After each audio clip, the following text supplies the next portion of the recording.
Alors, salut tout le monde. Petit message avant de débuter ce nouvel épisode de Au-delà du podcast pour vous dire que malheureusement, l'enregistrement vidéo de ce podcast n'a pas fonctionné. Donc, l'enregistrement du podcast avec Mathieu Brien sera uniquement que audio. Excellent podcast quand même. Donc, on en apprend plus sur l'amour du volleyball, son parcours de Mathieu Brien. Donc, je vous invite à continuer d'écouter ce magnifique podcast de Au-delà du filet, le podcast du tournoi de volleyball Orange Alouette. Bon podcast!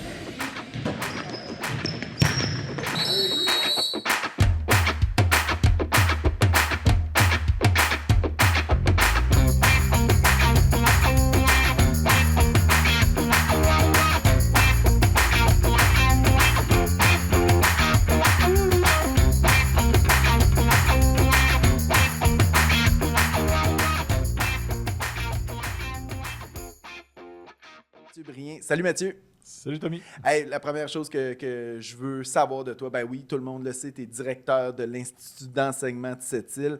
Mais je veux savoir ton parcours de volleyball. Ça a commencé quoi pour toi? Quand l'amour du volleyball? Quatrième secondaire, Oh, OK. 1999-2000, l'année des changements. J'ai jamais joué aux 15 points. J'ai commencé avec le 25 points. C'est ma cousine qui jouait. Son chum de l'époque était l'entraîneur de l'équipe. J'essayais de jouer au basket, mais le basket était très fort à Granby. J'avais jamais vraiment joué avant. Donc, moi et mon meilleur ami, on s'est dirigés vers le volleyball pour essayer ça et de voir ce que ça allait nous mener.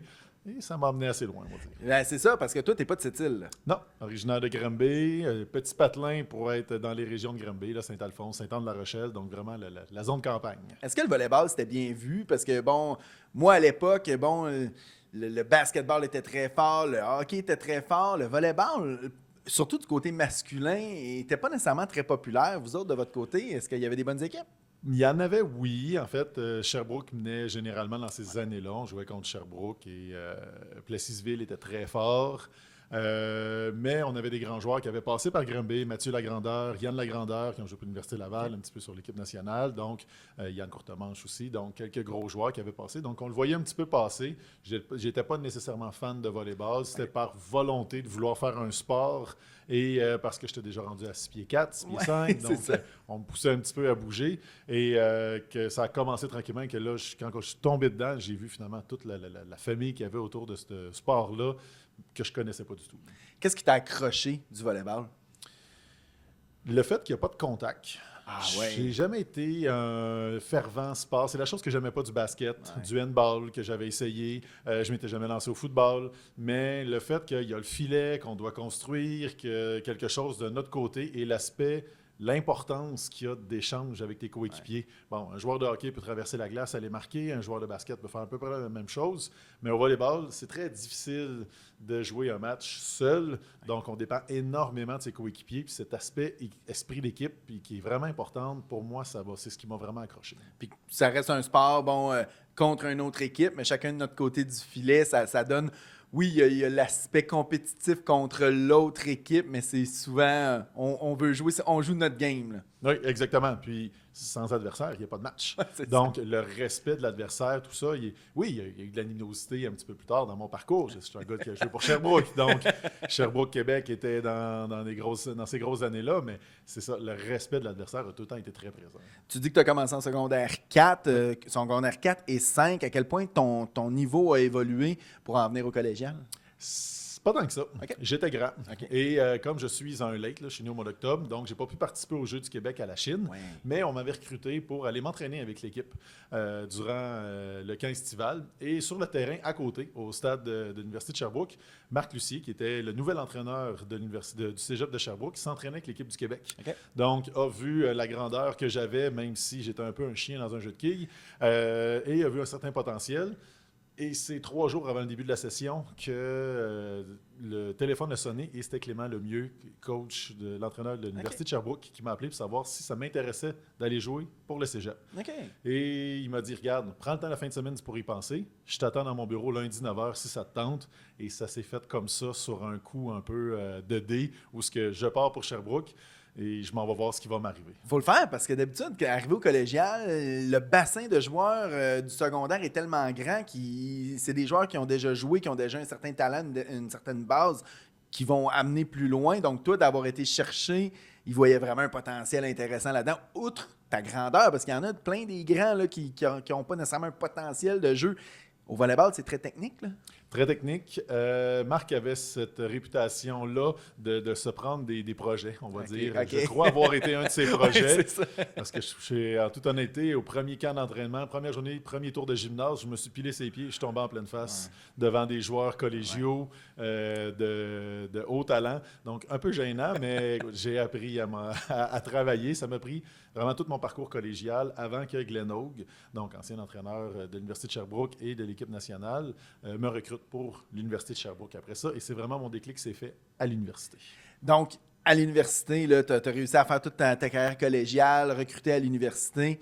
Rendu à l'université, est-ce que c'était un but pour toi d'aller le plus haut possible, d'aller le plus loin possible dans ce sport-là, ou les études étaient quand même importantes en parallèle? Ah, les études n'étaient pas vraiment. Non, c'était vraiment. C'était très secondaire, je dirais.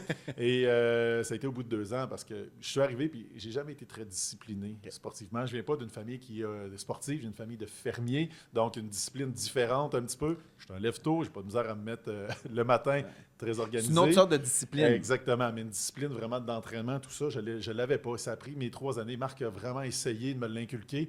Sans grand succès, et ça a été Glenn après 1 mois et demi environ de début de saison, en fait le 9 octobre 2004 précisément. Tu te rappelles même de la date. Un tournoi de pré-saison à l'Université de Kingston où j'ai très mal joué et Glenn m'a pris à part. Et pour ceux qui ne connaissent pas Glenn, 6 pieds 6, donc même grandeur que moi, beaucoup plus massif à l'époque, et de sa stature, il croyait beaucoup à mon potentiel. Il s'était approché vraiment près de moi et il a commencé à me poker ici, en me disant mes 4 vérités avec une belle colère dans son visage. Puis aujourd'hui, c'est quelque chose qu'on ne voit plus dans les entraînements aujourd'hui, mais à l'époque, c'était ce que j'avais eu de besoin. Okay. Il a compris le type de joueur que j'étais et ça a été vraiment une bougie d'allumage. Je peux dire que je suis pas mal sûr que je suis devenu un homme cette journée-là. J'ai compris c'était quoi l'importance d'être là pour les autres, puis l'importance de l'équipe qui part de soi. Et c'est le lendemain que je n'ai pas rejoué 1 minute. Et ça a pris du temps avant que je réussisse à tailler ma place sur l'alignement partant de l'université. Mais quand je l'ai fait, là, j'ai progressé. Puis ma 2e saison universitaire, 2005-2006, là, ça a été une de mes meilleures. C'est quoi ton plus beau fait d'armes en volleyball dans ta carrière, peut-être plus au niveau scolaire? Notre championnat provincial collégial en 2003, j'ai pas joué 1 minute, mais ça reste ma plus belle victoire d'équipe. C'est ça? Incroyable, le sentiment de faire partie de quelque chose, d'avoir progressé. On a réussi à aller battre Limoilou, et qui était très difficile. On avait mis notre passeur dehors durant cette année-là parce qu'il n'avait pas respecté des règles d'équipe. Donc, on avait vraiment vécu beaucoup d'adversité durant l'année. Et individuel, là, cette fois, c'est le 2e match de la finale en 2006. Où j'étais un joueur de centre. J'ai joué toute ma carrière au centre. J'ai fait un petit peu opposé de passeur, joueur technique. Et après le premier set, on avait perdu notre premier match. C'était une série 2-3 à Laval. Et Laval jouait chez nous ce soir-là. Et le premier set ne va pas bien du tout. On perd 25-19. À la fin, à peu près sur mon tour sur le banc, remplacé par le libéraux, Glenn vient me voir. « Mathieu, tu t'en vas jouer en 2. » Et il repart. Si on perd ce match-là, on a perdu la série. Là. OK, ça a été ça. J'envoie Steve Richard, le 2e libéral à côté de moi, une petite tape dans le dos. Bon courage. Ça a été ça. Et ça a été mon meilleur match à vie. C'est ça, des fois, c'est incroyable. Là. Tout allait vers moi, tout fonctionnait, je marquais tout. Ça a été mon meilleur match. Bon, malheureusement, le 3e match, on l'a perdu à Laval. On n'a pas gagné le final, mais personnellement, ça a vraiment été le meilleur moment. Puis là, on est là pour parler du tournoi Orange. À quel moment le tournoi Orange est entré dans ton univers? À quel moment tu as entendu parler pour la première fois du tournoi Orange à Sept-Îles, du tournoi Orange Alouette? Par un joueur de Sept-Îles, Jean-François Turcotte, qui jouait avec moi pour l'Université de Sherbrooke. Donc, il venait de Sept-Îles, on entendait parler à ce moment-là, mais pour moi, c'était à des années-lumière. Moi, partir de Granby pour aller à Sherbrooke, ça me prenait un appartement. 45 minutes de route matin et soir, c'est impensable. Là. Donc, donne une idée que 10 heures de route, là, c'est un autre monde. Et dernière minute, un de mes amis, Christian Roussy, qui était passeur pour l'université. Ça faisait quelques années qu'il venait jouer au tournoi Orange et il avait besoin d'un joueur de centre un peu dernière minute pour remplacer. Et j'ai dit oui, pourquoi pas. Donc, je suis venu et c'est là que j'ai appris à connaître en 2005 le tournoi Orange. Qu'est-ce que quand tu es arrivé ici, c'est quoi la première chose qui t'a frappé de ce genre de tournoi-là? Ben, la grandeur, déjà en 2005, c'était quelque chose de gros. C'est beaucoup de calibre. L'aspect vraiment fratrie, l'aspect où tous les gens trippent, c'est vraiment c'est un gros party. T'sais. J'en ai organisé des compétitions, des championnats canadiens. J'ai fait partie des ligues à Granby et tout, mais d'arriver ici et de sentir que c'est vraiment un happening. Là. C'est vraiment un événement qui est vécu. De faire toute cette route-là, parce qu'on avait eu de l'adversité sur la route, on va dire ça aussi. Là. On avait nos pneus d'été déjà, en bon gars de Sherbrooke. Ouais. Et on avait pogné de la neige sur la route. Ça, on n'est jamais sûr à ce temps-ci de l'année. Ça avait été quelque chose. Donc, on se demandait vraiment où on s'en allait à ce moment-là. Mais bon, ça a été une fin de semaine incroyable. Le tournoi, bon, t'es venu à quelques reprises. Une fois qu'on vient, normalement, on y revient après ça. Est-ce que c'est devenu une habitude, une tradition année après année? Ben, 2005, ça a été mon premier. 2006, c'était prévu, là, c'était sûr qu'on revenait. Et en 2007, j'habitais déjà à cette île. Ben ça, parce que c'est ça. Je voulais en venir là parce que les gens tombent amoureux du tournoi Orange Alouette, mais tombent aussi parfois amoureux. Tu as rencontré ta conjointe ici à cette île, une fille de cette île. Es-tu capable de nous parler un peu comment c'est arrivé tout ça? Ben, via Christian, donc celui qui m'avait amené au tournoi Orange, entre le terrain 1 et terrain 2 à Jean-du-Nord. Donc, il nous a présenté, les deux avaient joué ensemble pour le cégep de Rimouski. Okay. Donc, elle avait fait sa technique policière là-bas. Et il nous a présenté, mais à ce moment-là, j'étais en couple. Donc, intéressant, mais par respect pour la conjointe que j'avais. Donc, on a eu du plaisir. Et à se connaître, c'est tout, mais ça a resté en belle amitié.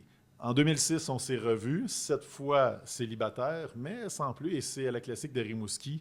On a gardé contact durant tout l'été, on s'est reparlé à l'occasion. À la Classique de Rimouski, là, il y a eu un déclic, mais c'est vraiment le tournoi Orange qui a semé quelque chose. C'est ça qui a été la première rencontre. Exact. C'est là qu'on voit qu'au tournoi Orange, on est là pour avoir du fun, faire des rencontres. Les rencontres, que ce soit amicales, amoureux, sportifs, c'est l'occasion parfaite pour faire des rencontres. Oui, exactement.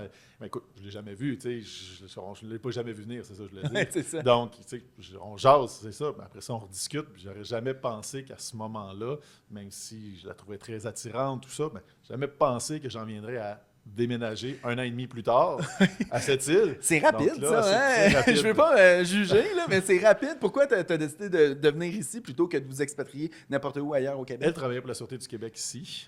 Ça faisait à peu près 1 an. Elle avait commencé en juin 2006.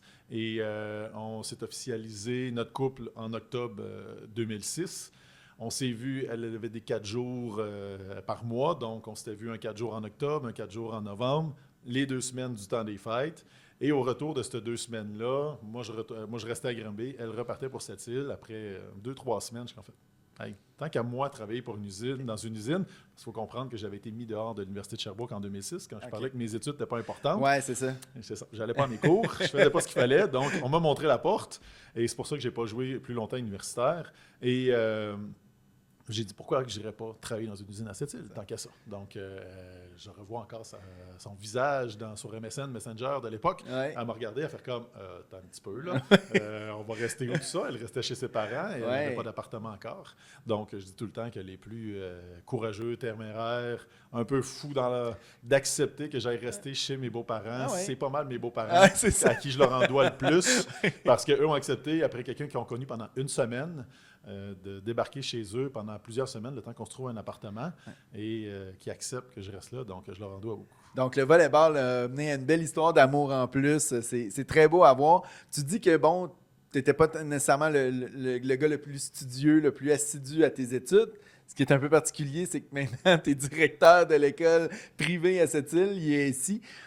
T'as embarqué rapidement, tu as été professeur à Jean-du-Nord, t'es devenu directeur, donc t'es resté toujours au niveau proche du scolaire. Pour toi, c'est important que le scolaire touche, parce que je vois que l'IESI est très impliqué socialement, très impliqué.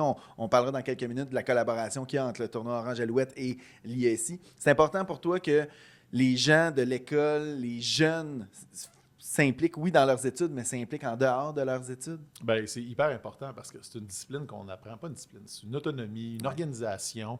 Et j'ai eu la chance, moi, d'avoir des gens qui ont cru en moi au secondaire et qui m'ont laissé beaucoup, beaucoup de latitude dans l'organisation de différents événements, des comités, des spectacles. Donc, j'étais de l'équipe technique et j'ai eu beaucoup, beaucoup de latitude pendant mon secondaire. Et c'est là que j'ai développé plusieurs compétences qui me servent énormément aujourd'hui. Donc, pour moi, le secondaire, ce 12-17 ans-là, c'est là que toute la personne se construit, qu'elle se découvre, qu'elle développe des choses et les engager dans des choses, leur faire comprendre l'importance de l'engagement et du dépassement et de travailler pour quelque chose. C'est important de faire du financement et dire, oui, je peux profiter de telle activité, mais je dois aussi redonner un petit peu. Donc, c'est ce qu'on avait créé un petit peu quand je faisais partie du comité dans ces années-là et qu'on a joint ça. C'est ça, parce que tu portes fièrement ta veste tournoi orange Alouette aujourd'hui. Tu as été membre là, du comité organisateur pendant quelques années. Là. Oui, ça a commencé en fait en échange d'une dette que je devais à Jeannot. Oh, et ça, on peut pas s'en défaire rapidement. Non, ben écoute, j'ai pas été fin, on va le dire très franchement. C'est un tournoi environ 2009, je crois. En 2010, j'avais retourné jouer une année universitaire. Ça n'avait pas été une bonne année, ça a été difficile. J'étais revenu jouer au tournoi orange cette année-là. Et par fatigue, des effets de l'alcool à ce moment-là, il y avait eu des erreurs que Jeannot avait fait dans la grille des éliminatoires. OK. Et vraiment, vraiment, vraiment une niaiserie. Et au party, j'avais commencé à m'en plaindre à Jeannot de cette erreur-là. En bon québécois, j'ai scrappé sa soirée. OK. Un de mes amis est à côté de moi, David Baudin, que tout le monde connaît à cette île. Oui. Donc, je me tourne vers lui. Jeannot est parti. Je me tourne vers lui. Je lui dis, hey, ça n'a pas de bon sens, un blanc. Et il m'a juste gentiment saisi. On va dire ça comme ça. Il est capable. Il est capable. Et sa phrase a été, ça reste bien rien qu'un bénévole. Ça a mis fin à ma soirée. Je me suis en allé chez moi. J'ai envoyé un courriel à Jeannot d'excuses en disant, de quoi tu as besoin. Ouais. Compte sur moi pour n'importe quoi. Je suis là tant que tu as besoin. Le lendemain matin, on s'est parlé à Jean du Nord et en 2011, j'embarque officiellement sur le comité. Tu faisais quoi dans le comité? Compilation. Ah, OK. Éric Sénéchal. Donc, il t'a mis vraiment dans la position où est-ce que... c'était une transition parce qu'Éric Sénéchal avait laissé commencer à mettre de côté le Club Jaune. Il avait commencé à avoir ses enfants. Donc, moi, j'avais repris le Club Jaune dans ces années-là. Donc, c'était quelque chose qui appartenait un peu au Club Jaune dans ces années-là comme financement. Donc, c'était une transition facile de dire hey, « Éric, regarde, prends soin de ça. Moi, je m'occupe de cette section-là. » Et j'avais ramassé la compilation. Okay. Et c'est là qu'on avait rentré Club Jaune. Et après ça, quand je suis rentré à l'ISI. Tu le dis, le bénévolat est tellement important. La collaboration entre différentes organisations aussi est super importante. Le tournoi Orange Alouette dépend de beaucoup d'organismes qui viennent donner un coup de main durant cette fin de semaine-là. L'ISI est un partenaire tellement important.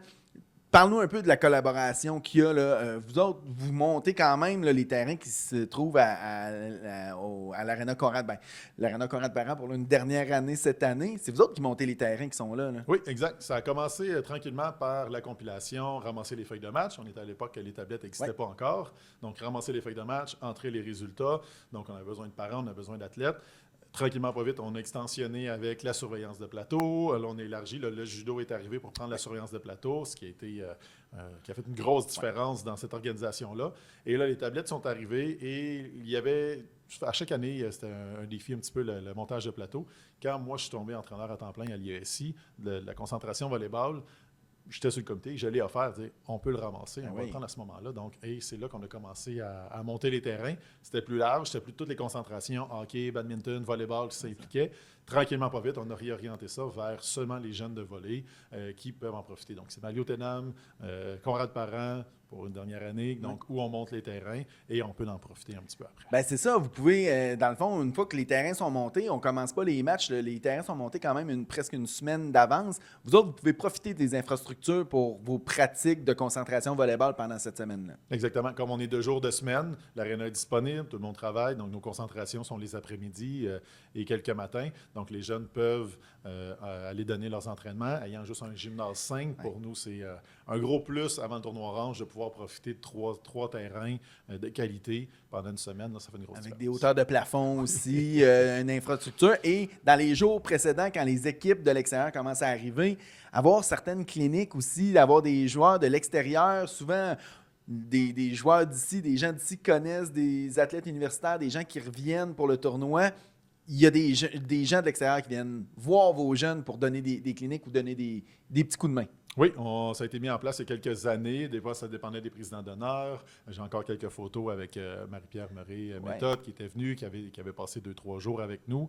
Donc, et après ça, on a le jeudi, vendredi, quand les joueurs commencent à arriver, il y a toujours là, des petits matchs hors concours qui s'organisaient avec nos jeunes, ou des fois, on essayait d'introduire d'autres jeunes, mais c'est moins facile un peu parce que c'est pas tout le monde qui a la concentration. Et aussi, là, tu dis que tu as déjà été membre du comité, mais tu fais un retour là, cette année. Oui, exactement. Ça fait 8 ans maintenant que je suis directeur, un peu plus en contrôle de mon travail. Donc, c'est ce qui m'avait fait quitter avec la pandémie en 2020. Ouais. Donc, ça faisait 2 ans que j'étais à la direction, très débordé. J'avais dit à Jeannot et à Laurent, écoutez, je vais prendre un pas de recul, on ne sait jamais.